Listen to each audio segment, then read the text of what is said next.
శ్రీ సీతారామాభ్యాం నమః. శ్రీ గురుభ్యో నమః. శ్రీమద్ వాల్మీకి రామాయణము అయోధ్యాకాండము 73వ సర్గము. భరతుడు కైకేయిపై కోపపడుట. సోదరులైన రామలక్ష్మణులను సీతాదేవియు వనముల పాలైన తీరును తండ్రి అయిన దశరథుడు మృతుడైన వృత్తాంతమును విని భరతుడు ఎంతో దుఃఖంతో కుమిలిపోయాడు. అప్పుడతడు తల్లి కైకేయితోటి ఇలా అంటున్నాడు: నేను తండ్రిని కోల్పోయి తండ్రితో సమానుడైన అన్నయ్యకు శ్రీరామునకు దూరమై ఇప్పుడు శోకంలో మునిగి ఉన్నాను. అట్టి దురదృష్టవంతుడనైన నాకింకా ఈ రాజ్యంతో పనేమిటి?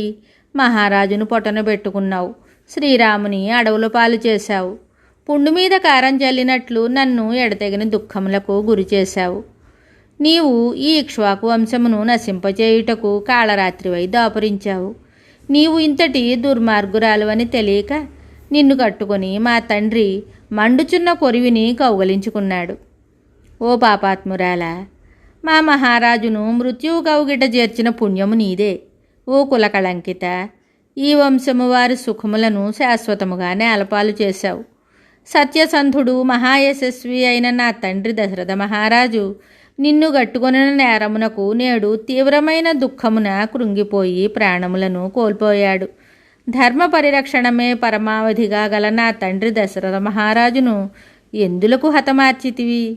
నీవు నా అన్నయ్యగు శ్రీరాముని ఇంటి నుండి ఎందులకు వెడలుగొట్టితివి? అతనిని అడవుల పాలు చేయుటకు హేతువేమిటి? నీవు వ్యర్థముగా ఈ పాడు పని చేశావు.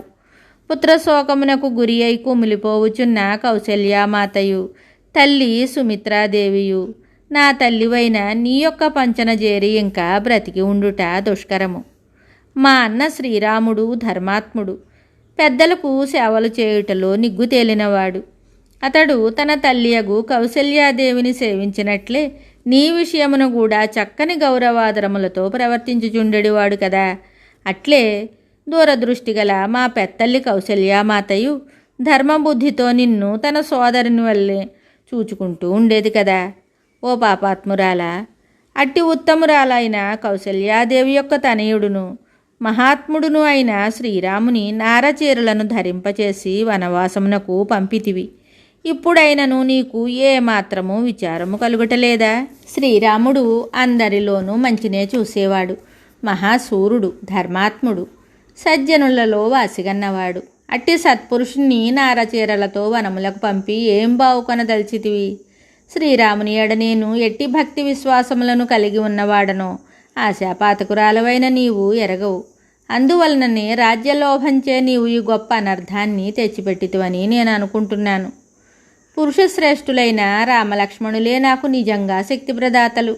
అట్టి మహాత్ముల అండదండలు లేకుండా రాజ్యమును రక్షింపగల శక్తి నాకు ఎక్కడిది? అంతేకాదు, ధర్మాత్ముడును మహాబలశాలియు అయిన మా తండ్రి దశరథ మహారాజునకును శక్తిశాలి అయిన ఆ శ్రీరాముడే సర్వదా పరమాశ్రయుడు. మేరు పర్వతము తన రక్షణ కొరకు తన చుట్టూను వ్యాపించి ఉన్న మేరు వనముపై వలె ఆ మహారాజు తన రక్షణకై శ్రీరాముని మీదనే ఆధారపడుచుండెడివాడు. బలిష్టమైన వృషభము మోయగల కాడి బరువును ఒక లేగదూడ మోయలేనట్లు మహాకార్య దురంధరుడైన దశరథ మహారాజు వహించిన ఈ రాజ్యభారమును నేను నిర్వహింపజాలను. బాలుడినైన నాకు అది ఎట్లు సాధ్యమగును? నాకు ఆ శక్తి ఎక్కడిది? పలు విధములైన ఉపాయముల వలన గాని బుద్ధిబలముచే గాని ఈ రాజ్యమును పాలింపగల శక్తి నాకు ఒకవేళ లభించినను కేవలము పుత్ర వ్యామోహముచే రాజ్యాధికారమునకై ఆరాటపడిన నీ కోర్కెను తీర్చుటకు నేను ససేమిరా అంగీకరించను. శ్రీరామునకు నీ యందు మాతృభక్తి లేకున్నచో పాపాత్మురాలువైన నిన్ను త్యజించుటకు నేను ఏమాత్రమును వెనుకాడెడివాడనుగాను. సన్మార్గమును విడనాడిన ఓ పాపాత్మురాల, జ్యేష్ఠుని కాదని కనిష్ఠునకు రాజ్యాధికారమును అప్పగించవలనని దుర్బుద్ధి నీకు ఎలా కలిగింది? మన పూర్వులు దానిని సర్వదా గర్హించారు. ఈ ఇక్ష్వాకు వంశమున మన పూర్వులందరూ జ్యేష్ఠునికే రాజ్యాధికారమును అప్పగిస్తూ వచ్చారు.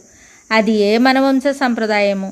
తక్కిన సోదరులు అందరూ ఆ పెద్దవానికి విధేయులై ఆయనను అనుసరిస్తూ ఉండేవారు.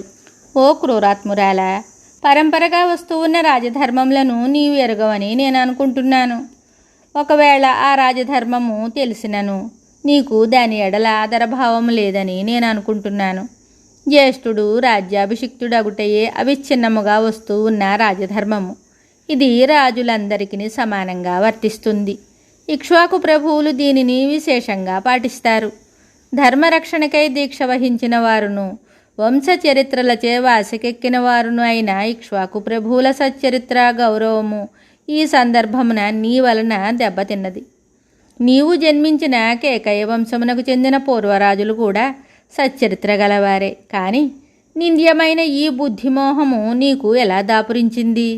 ఓ పాపబుద్ధి గలదానా, నేను మాత్రము నీ కోరికను నెరవేర్చను. నీవు పూనుకొనిన ఈ కార్యము నా జీవితమునకే ముప్పును గూర్చును. నీకు అప్రియమే అయినను నేను చేయబోచున్న కార్యమును గూర్చి వినుము. నేను ఇప్పుడే వెళ్ళి పుణ్యపురుషుడు ఆత్మీయులందరికీ ప్రియమైనవాడు అయిన సోదరుడగు శ్రీరాముని వనముల నుండి తీసుకొని వస్తాను. శ్రీరాముని తీసుకొని వచ్చిన తరువాత మహాతేజస్వి అయిన ఆ మహాత్మునకు నేను దాసుడునవుతాను. ఇది త్రికరణ శుద్ధిగా తీసుకొనిన నా నిర్ణయము. మహాత్ముడైన భరతుడు తన మాటల ఈటెలతో ఆమెకు వ్యధగూర్చుచు ఇట్లు పలికాడు. పిమ్మట శోకాతురుడై అతడు పర్వత గుహలోని సింహము వలె గర్జించాడు.